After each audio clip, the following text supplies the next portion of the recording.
ध्यान देंगे तो मैं बता रहा था दैत्य गुरु शुक्राचार्य। दैत्य गुरु शुक्राचार्य के पिता का नाम था भृगु ऋषि और भृगु ऋषि के पिता का नाम था ब्रह्मा। अब ब्रह्मा के पिता का नाम है भगवान विष्णु। भगवान विष्णु के दिव्य नाभि कमल से ब्रह्मा का जन्म हुआ, जो कमल पे है, नाभि से जन्म हुआ। और उसके बाद उनसे 10 ऋषि पैदा हुए, उसमें 10 में एक भृगु थे। भृगु के बेटा हुए दैत्य गुरु शुक्राचार्य। दैत्य गुरु शुक्राचार्य बहुत ही तपस्वी थे, बहुत ही ज्ञानी थे। तपस्या और ज्ञान के बल पे बहुत सारी शक्तियाँ अर्जित किए। एक दिन हुआ कि असुरों ने देवताओं पे आक्रमण किया। परिणाम स्वरूप हुआ क्या कि देवता परास्त हो गए और दैत्य उसमें विजयी हुए। फिर दैत्य और देवताओं में फिर युद्ध हुआ पुनः, लेकिन उस बार क्या हुआ कि दैत्य पराजित हुए और भागते भागते आकर जहाँ शुक्राचार्य के आश्रम था उस आश्रम में प्रवेश कर गए। सारे दैत्य, सारे देवता असुरों के पीछे वहाँ आए कि दैत्य है कहाँ उनको मारने के लिए। लेकिन भृगु ऋषि के जो पत्नी जो थी यानी शुक्राचार्य की माँ, वो बोली कि आश्रम में जो आ गया है वो मेरा पुत्र है, वो शरणार्थी है, मैं उसकी रक्षा करूँगी, चाहे वो दैत्य हो या कोई हो। और उन्होंने रक्षा किया उन राक्षसों का, लेकिन वो राक्षस रक्षा करने के योग्य नहीं थे। उन्होंने क्या किया कि फिर उनकी माता को प्रणाम करके और फिर जाकर क्या करने लगे, कौतूहल मचाने लगे। कौतूहल करने का मतलब कि अत्याचार करने लगे। धरती पे, पृथ्वी पे जाकर स्वर्गलोक में देवताओं के साथ फिर उलझ गए। फिर देवता लोग उधर से आते मारने के लिए, फिर राक्षस क्या करते, डर के मारे भागते और आकर दैत्य गुरु शुक्राचार्य की माँ के आश्रम में घुस जाते, चले जाते। फिर देवता लोग आते कि माँ बाहर निकालो, मैया उसको मारना, वो राक्षस है, माँ उसकी रक्षा नहीं करो। लेकिन दैत्य गुरु शुक्राचार्य की माँ बोले क्या कि जो मेरे शरण में आ गया वो शरणार्थी है, मेरा बच्चा है, मैं उसे मारने नहीं दूंगी। इस बात को लेकर भगवान विष्णु के पास सारे देवी देवता गए, बोले कि ऐसा ऐसा बात है,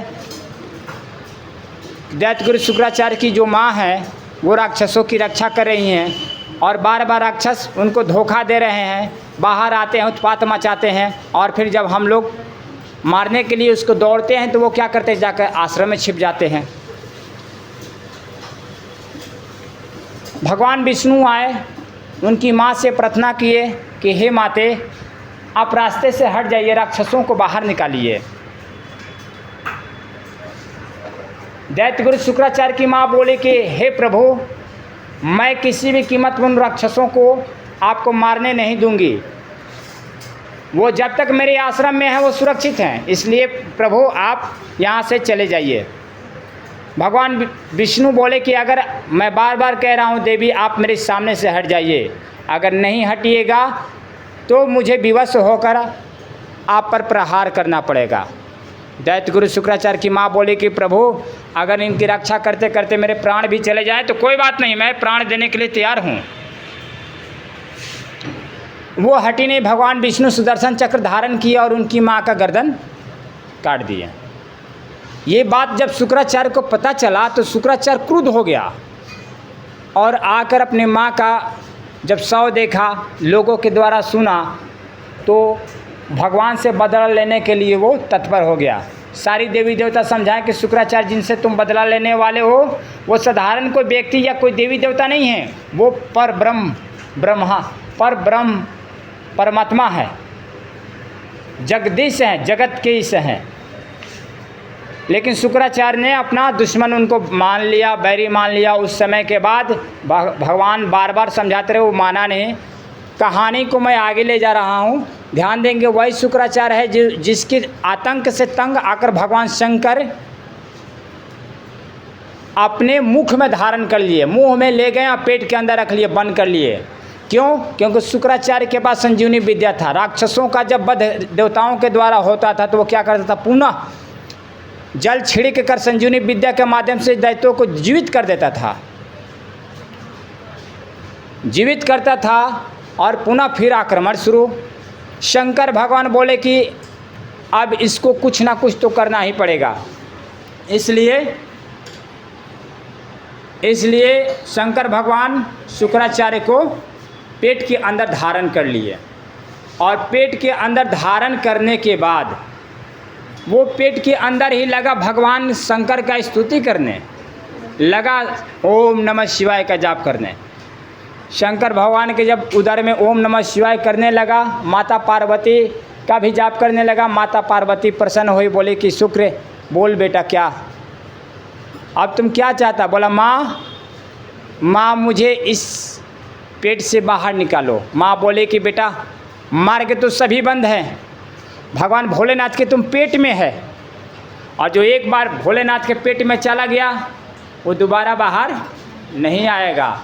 लेकिन बेटा तू तो बहुत ज्ञानी है, समझदार है, तू अपना मार्ग ढूंढ लो। उसने बोला ठीक है माँ, मैं मार्ग ढूंढता हूँ। वो मूत्र मार्ग से निकल गया, भगवान भोलेनाथ के शीशन से मूत्र मार्ग से बाहर आया। जैसे बाहर आया भोलेनाथ बोले दुष्ट शुक्र तुम फिर बाहर आ गया। बोला प्रभु अब मुझे आप मार नहीं सकते हैं, क्यों? क्योंकि मैं आपका पुत्र हो गया हूँ, आपके द्वारा मैं उत्पन्न हुआ हूँ, आपने मुझे पेट में रखा, पेट के मार्ग से मैंने बाहर आ गया, इसलिए अब मैं आपका पुत्र हूँ, आप मुझे आप आशीर्वाद दीजिए, आप हमेशा मेरा रक्षा करेंगे। बोले ठीक है।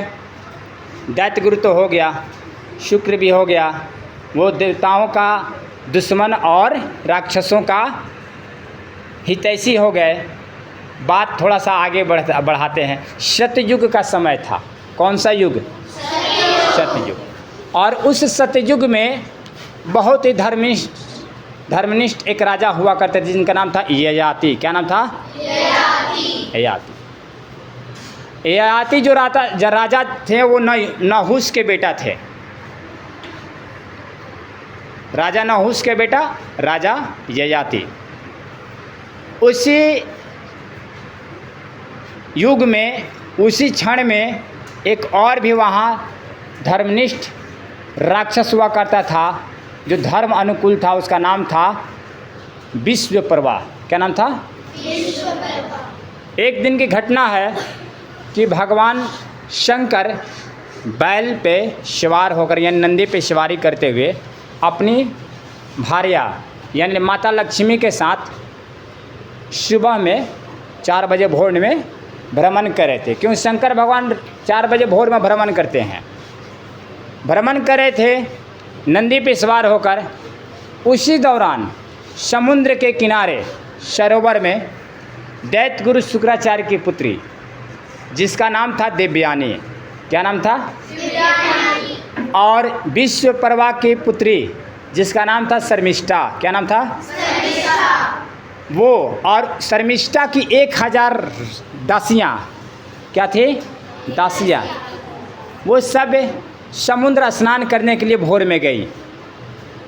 जब वो स्नान कर रही थी तो वो सारे वस्त्र अपना हटाकर स्नान कर रही थी। सारे वस्त्र त्याग दिए, त्याग कर स्नान कर रहे थे। लेकिन सबकी नज़र भोलेनाथ पे पड़ गई स्नान करते करते। तो कोई भी भोलेनाथ के ऊपर नज़र पड़ी तो वो अपनी मर्यादा को रक्षा करने के लिए सभी ने दौड़ दौड़ के समुद्र से निकलकर अपने अपने वस्त्र उठाकर पहनना शुरू कर लिए। इसमें हुआ क्या कि जो देवयानी का वस्त्र जो था, देवयानी कौन थी? दैत्य गुरु शुक्राचार्य की पुत्री। उसकी वस्त्र दैत्यराज विश्वपर्वा की पुत्री पहन ली। नहीं समझ में आया, हड़बड़ में पहन ली कि भाई भगवान भोलेनाथ जा रहे हैं, क्या कहेंगे भोलेनाथ। पहन ली। पहनने के बाद क्या हुआ, भगवान भोलेनाथ जो चले गए। अब दैत्य गुरु शुक्राचार्य की जो पुत्री थी वो बोली शर्मिष्ठा को, तुम्हारी हिम्मत कैसे हुआ मेरा वस्त्र पहनने के लिए। बोली कि कोई बात नहीं दीदी या बहन या सखी जो भी हो, मैंने वस्त्र तुम्हारा धारण किया, तुम तत्काल मेरा वस्त्र धारण कर लो, क्योंकि भोलेनाथ इसी रास्ते से जा रहे हैं।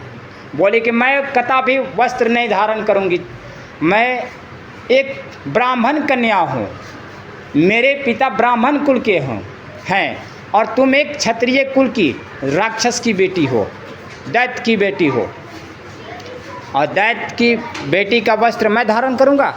मैं हमेशा उच्च कुल की उच्च वस्त्र धारण करती हूँ। लगी गाली देने। महिलाओं के स्वभाव है, आपस में लड़ गई, लड़ते लड़ते लड़ते लड़ते लड़ते आपस में मुक्का मुक्की शुरू हो गया, फाटा फाटी शुरू हो गया, एक दूसरे पर वार शुरू हो गया। और तो और कहने लगी तुम्हारा कुल खानदान सब राक्षस है। अब शर्मिष्ठा से भी रहा नहीं गया, बोले जिस कुल खानदान की तुम बात करती हो उसी कुल खानदान के ऊपर तुम्हारा भरण पोषण चलता है। तुम्हारे पिता शुक्राचार्य मेरे घर में चाकरी करते हैं, मेरे घर में गुलामी करते हैं, और तुम मुझे कह रही हो। पूरा डांट डपट की, दोनों में झगड़ा हो गया। दैत्य गुरु शुक्राचार्य की पुत्री को अंत में शर्मिष्ठा और शर्मिष्ठा की सखियों ने मिलकर कुएं में धक्का दे दिया। कहाँ दे दिया? कुएं में धक्का दे दिया। अब कुएं में जब धक्का दे दिया, वो कुएं में गिर गई, और गिरने के बाद अब वो चिल्ला रही है कोई बचाओ कोई बचाओ। और इधर शर्मिष्ठा जो है अपने सखियों के साथ वापस अपने राज्य में चली गई, राजा के पास। जब वो चली गई, उसी रास्ते से गुजर रहे थे कौन? भोलेनाथ तो चले गए। उसी रास्ते से जा रहे थे राजा ययाति। कौन? ययाति जो राजा थे बहुत धर्मनिष्ठ थे, और वो राजा को ऐसा लगा जैसे कहानी कुछ कुछ होती है कि कोई कहता है कि प्यास लगा, कोई कहता है कि नहीं उनको आवाज़ मिला कि बचाओ बचाओ। तो या तो प्यास लगा या तो आवाज़ मिला। वो जब कुएं के पास गए तो देखे कि इसमें एक युवती गिरी हुई है। युवती कहें तो वो देवी कन्या दैत्य गुरु शुक्राचार्य की पुत्री गिरी हुई है। वो जानते नहीं थे और अपना हाथ बढ़ाकर उसको वापस खींच लिए। अब वापस खींच लिए तो दैत्य गुरु शुक्राचार्य की पुत्री क्या कहती है?